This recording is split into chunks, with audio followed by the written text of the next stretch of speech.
গরমের মধ্যে একটি শিয়াল বনের মধ্যে এদিক ওদিক ঘুরে বেড়াচ্ছিল। ঘুরতে ঘুরতে তার প্রচণ্ড খিদে পেয়ে গেছিল। ঘুরতে ঘুরতে তার চোখটি চকচক করে ওঠে। সে দেখলো গাছের মধ্যে কতগুলো লাল লাল পাকা পাকা আঙুর ঝুলছে। দেখে তো তার আর তর সইল না। আনন্দে সে নাচতে আর গাইতে শুরু করে দিল। বড় বড় আঙুরের গোছা, উফ আমার কি যে মজা, লাল লাল আঙুরের গোছা, খেয়ে আমি হব তরতাজা, যাই যাই আমি তাড়াতাড়ি গাছ থেকে আঙুরগুলো পারি।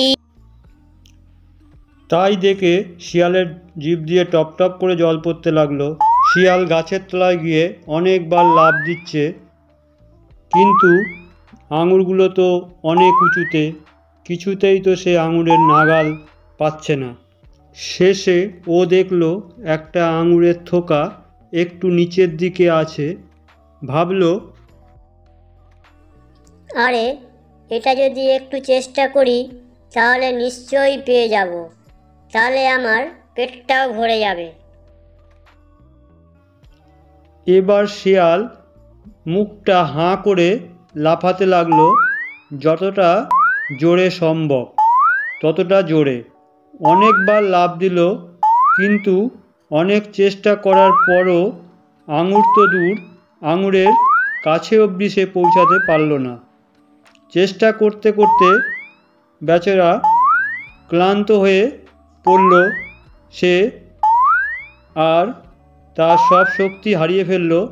সে লাস্টে সব আশা ছেড়ে দিয়ে শেষে সে ভাবল, না, আঙুরগুলো বজায় টক, এইগুলো না খাওয়াই ভালো। বিচ্ছিরি আঙুর, আমি চললুম। এই বলে তো শিয়াল মনের দুঃখে বনের মধ্যে চলে গেল। বন্ধুরা, এই গল্পের শিক্ষাটি হলো, আমাদের বাস্তব জীবনে কখনো কখনো আমরা যেসব জিনিস পাই না, অর্জন করতে পারি না, সেগুলোর ওপরে আক্ষেপ না করে সামনের দিকে এগিয়ে যাওয়াটাই ভালো। এই গল্পের সারমর্ম এটাই। তো বন্ধুরা, গল্পটি কেমন লাগলো কমেন্টে জানাবে এবং চ্যানেলটিকে সাবস্ক্রাইব করে রাখবে এরকম আরও নতুন গল্প পাওয়ার জন্য।